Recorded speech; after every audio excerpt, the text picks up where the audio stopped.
అందరికీ నమస్కారం. నేను మీ సింగర్ ప్రవస్తి. సో సునీత గారు రీల్ పెట్టారు, దానికి ఆన్సర్ ఈ రీల్. సో లాస్ట్ వరకు చూడండి. సునీత గారు మీరు చెప్పారు, ఫస్ట్ నేను పాయింట్ వైజ్ వెళ్తాను. సో ఫస్ట్ పాయింట్ ఏంటంటే మీరు చెప్పారు చిన్నప్పటి నుంచి చూస్తున్నాను, ఒళ్ళో కూర్చోబెట్టుకున్నాను అని చెప్పారు. ఇప్పుడు నేను ఎలా చేయాలి అని కూడా అన్నారు. సో లేదు, నేను ఇప్పుడు నన్ను ఒళ్ళో కూర్చోబెట్టుకోమని నేను అడగలేదు. నాకు ఆ minimum respect as a human, as a singer ఇవ్వమన్నాను. అండ్ మీరు రీల్లో ఎంత బాగా మాట్లాడారో రియల్లో కూడా అంతే బాగా మాట్లాడుంటే ఇవన్నీ అయ్యేదే కాదు మ్యామ్. సో అదొకటి. పాయింట్ నెంబర్ 2, నాకు కన్సిస్టెన్సీ లేదని కూడా చెప్పారు. చిన్నప్పుడు ఎలా పాడావో ఇప్పుడు అలా పాడట్లేదు అని కూడా చెప్పారు. Okay, that's your opinion, I totally respect that. So నేను దాని మీద ఏం మాట్లాడట్లేదు. సో ఇప్పుడు మీరు అన్నారు కదా నేను పూర్తిగా సాంగ్ సెలెక్షన్ విషయంలో మాట్లాడలేదని. సో మ్యామ్ మాకు ముందే రైట్స్ ఇవ్వడం జరిగింది, స్కెడ్యూల్ 1 ముందే. So Aditya music, Saregama, T series, mango music, so ఏవి మాకు ఇచ్చిన రైట్స్. మేము ఈ రైట్స్ లో నుంచే సాంగ్స్ చూసి ఇచ్చాం వాళ్ళకి. సో నా సాంగ్స్ రిజెక్ట్ చేసిన కారణం అయితే రైట్స్ ప్రాబ్లం కాదు. దేనిలో కూడా జరిగిందో చెప్తాను. ఇది రాఘవేందర్ రావు గారి ఎపిసోడ్ లో ఆయన చేసిన మంచి డివోషనల్ మూవీస్ నుంచి నేను మంచి డివోషనల్ సాంగ్స్ ఇచ్చాను లిస్ట్ లో. ఇస్తే కాల్ చేసి ఇలాగా ఇది డివోషనల్ రౌండ్ కాదు, ఇలాంటి సాంగ్ ఎవరిచ్చినా కూడా మేము ఇవ్వము అది ఇది అన్నారు Suman sir from Gnapika production house. So call చేసి చెప్పారు. ఇంకా I had no choice, but వేరే ఇంకా సాంగ్స్ దొరికిన సాంగ్స్ అన్ని పంపించాను లిస్ట్ లో.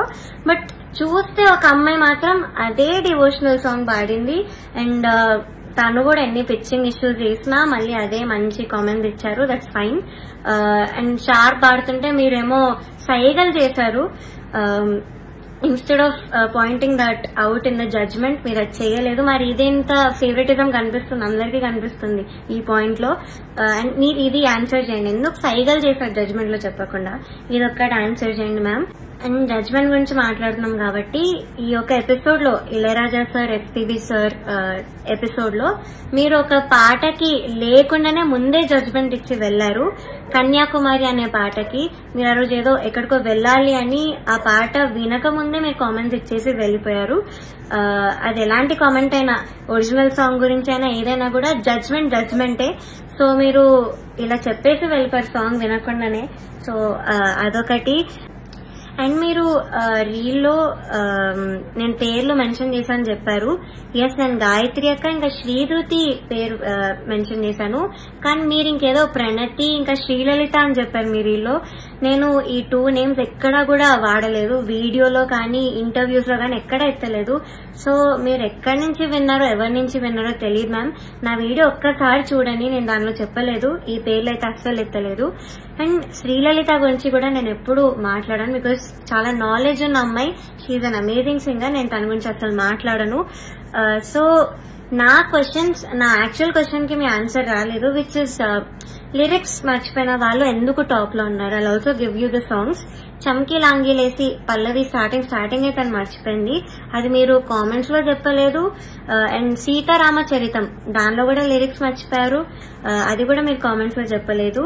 And the third thing is చేతుల మీద రాసుకొని వస్తే అదొక కామెడీ థింగ్ లాగా పోర్ట్రే అయింది, కానీ ఒక కాంపిటీషన్ మీరు అలా చెయ్యలేదు. అట్లీస్ట్ మార్క్స్ లో అయినా మీరు అక్నాలెడ్జ్ చేసి ఇస్తారేమో అనుకున్నాను, కానీ చూస్తే వాళ్ళందరూ కూడా టాప్ లో ఉన్నారు లాస్ట్ లో. ఇక్కడ చాలా డిస్క్రిమినేషన్ కనిపించింది మ్యామ్. వెరీ హర్టింగ్, బికాస్ మేము ఆ పాటలకి అంత లిరిక్స్ ఉన్న పాటలు, ఎస్పెషల్లీ మన భారతంలో నేను పాడాను. అండ్ అదర్ సాంగ్స్ కూడా డైలాగ్స్ కూడా ఉన్నాయి. మన భారతం అనే పాటలో చాలా చాలా లిరిక్స్ ఉండే, కానీ మేము అక్కడ లిరిక్స్ కరెక్ట్ పాడే వాళ్ళు కూడా మర్చిపోకుండా.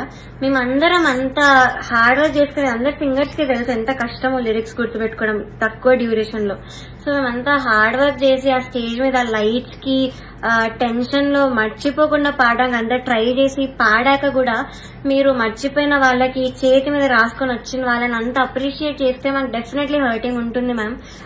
It's very very discriminating. So ఇంకొకటి, మీరు మ్యాంగో మ్యూజిక్ వాటి గురించి మాట్లాడారు కదా మ్యామ్. ఫస్ట్ థింగ్ వచ్చేసి నాకు మా గురువు గారు నిహాల్ కొండూరి గారు, ఆయన కంపోజిషన్ లో, అది మీరు పాడిన ఆయన కంపోజిషనే. సో అయినా ఇలాగా ఎవరెవరు అవైలబుల్ ఉన్నారు కోరస్ పాడడానికి అంటే ఐఎమ్ ఇంట్రెస్టెడ్ సార్ అని నేను చెప్పాను. సో నాకు ఆపర్చునిటీ అలా వచ్చింది. సో ఇంకొకటి ఏంటంటే మీరు అన్నారు నిన్ను మీ మదర్ ని సేఫ్ గా పంపిమని నేనే చెప్పాను అని. మ్యామ్ ఫస్ట్ థింగ్ మా మదర్ రాలేదు ఆ రోజు, మా మదర్ అలో కూడా చేయలేదు, నేను ఒక్కదాన్ని వచ్చాను. నాతో పాటు మీ అసిస్టెంట్ అక్క వచ్చారు, బికాజ్ అక్క ఇక్కడే ఉంటారంట ఇంటి పక్కన, అందుకే వచ్చారు. So my mother was not there ఆ రోజు, వేరే వాళ్ళ ఒక మదర్ వచ్చారు. సో నన్ను పికప్ చేసుకున్నప్పుడే మా మదర్ కిందకు వచ్చి అక్కతో అయితే చెప్పారు, నైట్ ప్లీజ్ డ్రాప్ చేసి వెళ్ళండి, ఇది మాత్రం నేను రిక్వెస్ట్ చేస్తున్నాను మిమ్మల్ని అని అడిగితే ఓకే అన్నారు అక్క. సో అలా మా మదర్ ముందే అడిగారు డ్రాప్ చేయమని.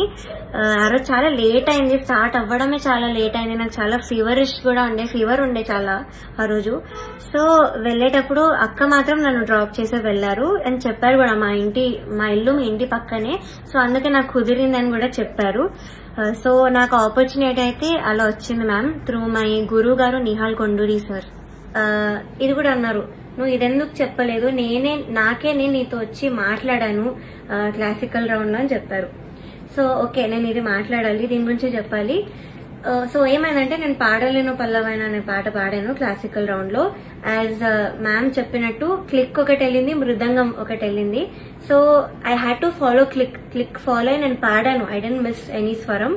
కానీ మిస్ అవ్వకపోయినా కామెంట్స్ లో ముగ్గురులో ఒక జడ్జ్ నుంచి నాకు అక్కడ స్వరం పోయింది కదా, తప్పులు అవుతూ ఉంటాయిలే అన్న కామెంట్ వచ్చింది.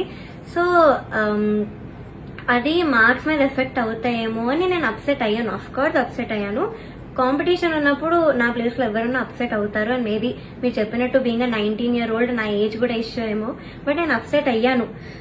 అండ్ అప్సెట్ అయ్యాక ఏమైందంటే నేను ఆర్కెస్ట్రా వాళ్ళ దగ్గరికి వెళ్ళాను, ప్రొడక్షన్ వాళ్ళ దగ్గరికి వెళ్ళాను, మెంటర్స్ దగ్గరికి వెళ్ళాను.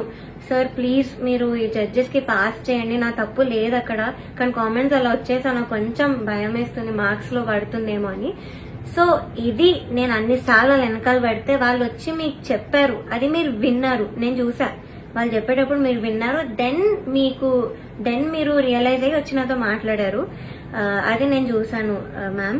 సో అంతేగాని మీరు వచ్చి మీరు రియలైజ్ అయ్యి నేను అప్సెట్ కనిపిస్తున్నాను అయితే మీరు మాట్లాడలేదు. అప్పుడు కూడా మీరు ఎలా మాట్లాడారు అంటే ఊరికే అప్సెట్ అయిపోతున్నారన్న వేలో మీరు మాట్లాడారు, ఐ స్టిల్ రిమెంబర్. అండ్ మీరు ఇంకో మాట అన్నారు మ్యామ్, అన్నిటికంటే హర్ట్ ఫుల్ ఉన్న మాట అది నాకు, రోడ్ మీదకి వచ్చి ఇంటర్వ్యూలు ఇస్తున్నావు అది ఇస్తున్నావు అని మీరు అన్నారు. ఒక 19 year old ని పట్టుకొని అనే మాట అయితే అది కాదు మ్యామ్. అండ్ నేను రోడ్ మీద ఇవ్వలేదు మ్యామ్, నేనేం ధర్నాలు చేస్తూ అలా చేయలేదు. ఫస్ట్ ఆఫ్ ఆల్ మా ఇంటి నుంచే జూమ్ ఇంటర్వ్యూస్ అటెండ్ అయ్యాను, అండ్ ఆఫీసెస్ కి వెళ్ళే నేను ఇంటర్వ్యూ ఇచ్చాను. సో రోడ్ మీద అయితే నేను I don't create any nuisance. So మీరు ఆ మాట అనడం మాత్రం is very very wrong ma'am, I don't expect that from you. And ma'am మీరు ఇంకొకటి అన్నారు, నేను ఏదో రెవల్యూషనరీగా ఏదో చేశాను, ఏదో మాట్లాడానని. సో అది కీరవాణి గారు ఇలా వెడ్డింగ్ షోస్ లో పాడే సింగర్స్ గురించి ఇలా అన్నారు కదా. సో నేను యాక్చువల్ స్టేట్మెంట్ ఏమన్నారో అది నేను చెప్తాను. వెడ్డింగ్స్ లో పాడేవాళ్ళు నా దృష్టిలో సింగర్స్ కాదు అని అయితే సార్ అన్నారు. సో అది మీరు సార్ ఒపీనియన్ అని కూడా అన్నారు రీల్లో. సో అది నాకైతే ఒక ఇన్సల్ట్ లా అనిపించింది మ్యామ్, బికాస్ ఫర్ ఎగ్జాంపుల్ అంటే ఒపీనియన్ కి ఇన్సల్ట్ కి చాలా డిఫరెన్స్ ఉంది. సో నేను దానికి ఎగ్జాంపుల్ కూడా ఇస్తాను.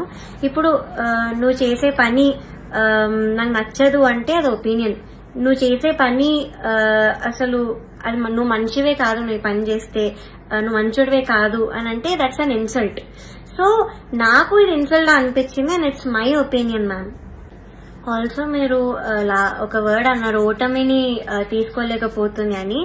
సో మ్యామ్ నేను ముందు చాలా రియాలిటీ షోస్ లో కూడా ఎలిమినేట్ అయ్యి వచ్చాను, అండ్ నేను ఎప్పుడు కూడా ఇలా వీడియో చేసి నాకు అన్యాయం జరుగుతుందని నేను ఎప్పుడూ పెట్టలేదు.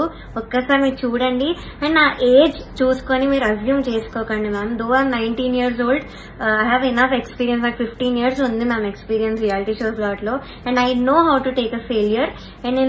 అండ్ నేను వీక్ పర్సన్ అయితే కాదు. చిన్న ఏజ్ నుంచే నేను చాలా హార్డ్ వర్క్ చేసి నా ఫ్యామిలీ రెస్పాన్సిబిలిటీ అంతా కూడా నేను తీసుకున్నాను. సో నాకు తెలుసు మెంటల్ ప్రెషర్ ఎలా హ్యాండిల్ చేయాలో, అన్నిటినీ ఎలా హ్యాండిల్ చేయాలో నాకు తెలుసు మ్యామ్. సో నేను చాలా స్ట్రాంగ్ గానే నించున్నాను ఇప్పుడు. అండ్ నా వెనకాల ఎలాంటి పవర్ఫుల్ పర్సన్ లేరు, మాకు అంత ఇన్ఫ్లుయెన్స్ లేదు, మాకు మనీ లేదు నేను ఓన్ గా రావడానికి, నా ఓన్ మ్యూజిక్ చేసి ఓన్ సాంగ్స్ చేసుకొని రావడానికి మాకు అది లేదు. సో నేను అన్ని నా సోషల్ లైఫ్ గానీ నా స్టడీస్ అన్నిటినీ పక్కన పెట్టి మ్యూజిక్ ఇస్ మై ఎవ్రీథింగ్ అనుకుంటూ బతుకుతున్నాను. సో అలాంటి దానిలో ఇంజస్టిస్ జరిగినప్పుడు ఎవరికైనా ఉంటుంది మ్యామ్, ఇలా అప్సెట్ అవడం అనేది పక్కా ఉంటుంది. సో నేను మళ్ళీ once again I'm saying ma'am, you are a legendary singer. I was always a fan, I'm still a fan. మీరంటే నాకు చాలా చాలా అభిమానం as a singer. So judgement ఒక్కటి నేను ప్రూఫ్ తో మీకు పెట్టాను. So please answer my questions. Once again no personal hate, I'm still a fan of you.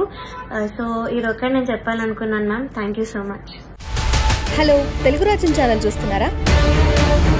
సామాజిక రాజకీయ జీవన చిత్రణే తెలుగు రాజ్యం. అతిశయోక్తులు అసత్యాలు ఉండవు. రాజకీయ కోణం కాదు, ప్రజా కోణమే కొలబద్ద. తెలుగు రాజ్యం వీక్షణ మీ ఉత్తమ అభిరుచికి నిదర్శనం.